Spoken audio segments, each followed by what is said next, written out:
Good evening. Thanks for joining us. Former Packers president Bob Harlan, the man widely credited with helping turn Green Bay back into a championship franchise, has passed away. Sports director Dave Schrader joins us now with the latest on this breaking news. Dave. Yeah, Chris, Packers legend Bob Harlan's died at the age of 89 following a brief illness, according to the Green Bay Packers. Harlan restoring glory to Titletown, hiring 2 Super Bowl winning GMs, and presiding over Green Bay's return to glory, paving the way for sustained success and stadium renovations, too.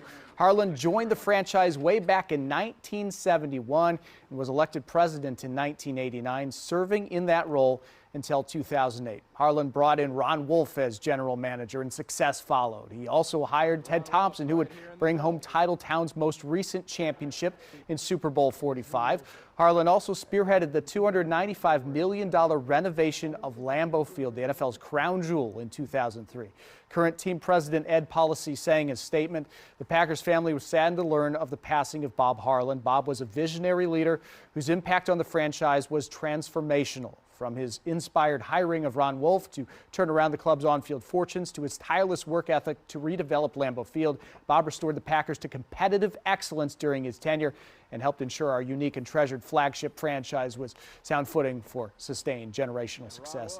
They sent along their deepest sympathies to Harlan's wife, Madeline, and the entire Harlan family. Funeral arrangements are pending, according to the Packers. We will continue to bring you the latest on air and online. Chris.